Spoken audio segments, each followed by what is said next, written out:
is your Feel Good Breakfast show, and we are diving straight in. In this day and age, it's difficult to build strong human connections at our workplaces. We work in fast-paced environments where we are responsible for various responsibilities, and we tend to see our colleagues as competitors. Even in some work environments, colleagues come and go, but not everyone has that same approach. Some choose vulnerability, and often we forget that vulnerability, it increases trust, which helps us also to build better and more meaningful human connections that can be valuable in the workspace. Well, we're going to do some self-work here. I can feel it coming. I can feel it bubbling under. And of course, for our Choose Soft panel discussion brought to you by BIC Soleil, we have registered counsellor Tammy Cruz. We've got recruiting experts Clarissa Olivier and entrepreneur Gabiba Hendricks. Ladies, thank you so much for joining us. I always say, but it comes back to bite me, this is a safe place. But the workspace is often not a safe place. Yet we need these work connections. And I think our job is maybe a skewed perception of reality because we work in a very emotional space where we have to bear a lot of ourselves.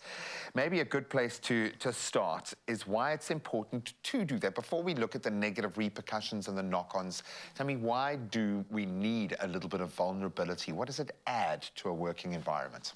Well, trust is needed to build these sort of relationships that we are going to engage in long term. It's how we build the foundation of what it is that we're going to build on in this working relationship. Completely. You want to know that other people are working on things when you're not doing it. Exactly. Because they trust that you're doing the same for them. Definitely. And would you say it is important to normalize having emotions and vulnerability within the workspace, or should we keep that separate and don't mix the emotions with the workplace? So I think it is important to normalize it because it does create an environment where it creates an open flow of communication, as with the trust and also engagement within the workplace.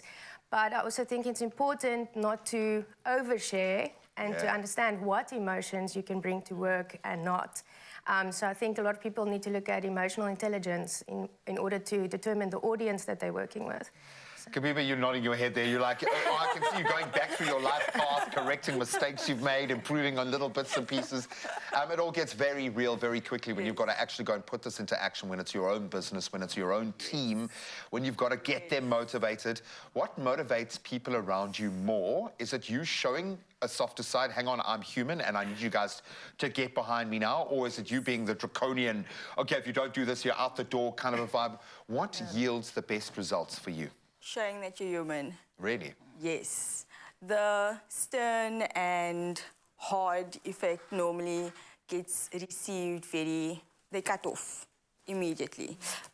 When you show you are not basically on the same level as them, but that you also bleed and you also tear and you also feel. What's at stake for you as well? I think people need to understand how much you're invested in the process. Yeah. But also ultimately people, I think, no one these days is able to keep emotion away from their workspace. Yeah. I think, if anything, COVID taught us to get more in touch with our emotions. I know it's a word we rarely speak these days, but it woke up a lot for a lot of people, especially within themselves. Purpose. And coming to work, having gone through what we've gone through, and then realizing, this is me now. I now feel.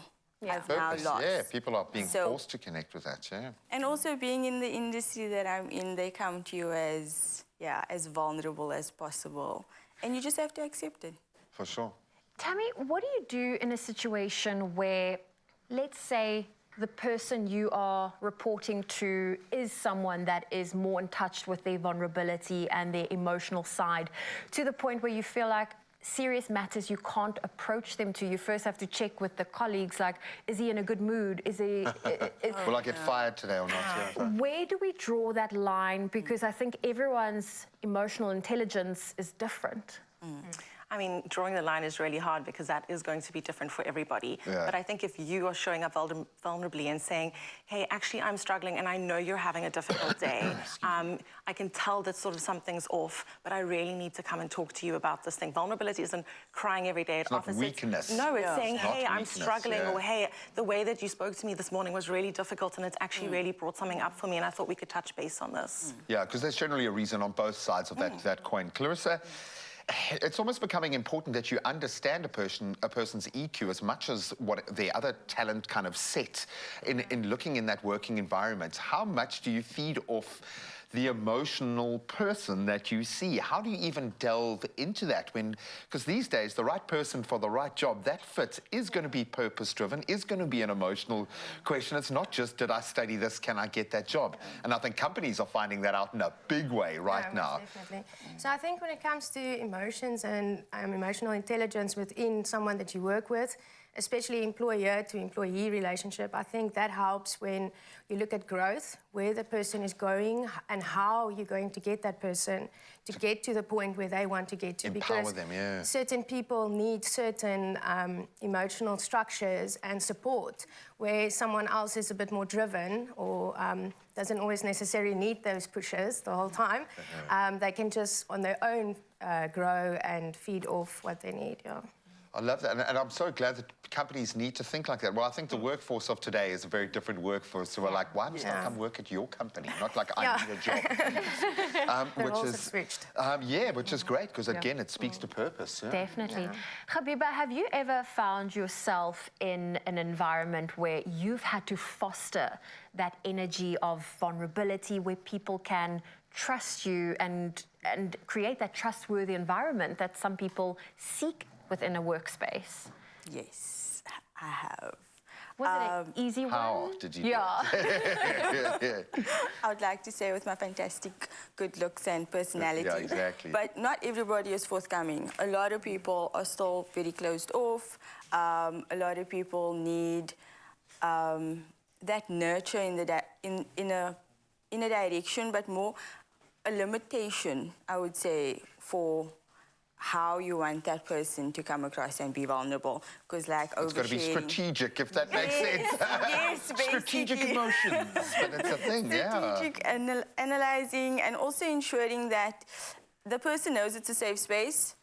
I think that's important. And what happens in that space stays in that space. Sure. So you yourself coming forward needs to be a bit softer, not as rigid around the edges. But I think you ultimately control the situation on how it's going to go. Yeah. And allowing the next person to feel that they're comfortable. It's okay. It's okay. You're welcomed, you're accepted, basically. And I think once a person understands that, then they know they're more open to letting you in. Completely. And we're all people. Everyone is a person at the end of the day. I mean, it's easy for us because we sit with this different people on this couch, and ultimately you're all the same. As much as you're all incredibly gifted by virtue of the fact that you're here representing your field, you are here for the human experience, that angle. All of this says, yes, it's great for the colleagues and the people working around us. What about myself? What do I gain from being more vulnerable as a leader within a workspace, as a boss, as someone looking to climb that ladder? What do I get from opening up to that emotional conversation and sharing within the workspace?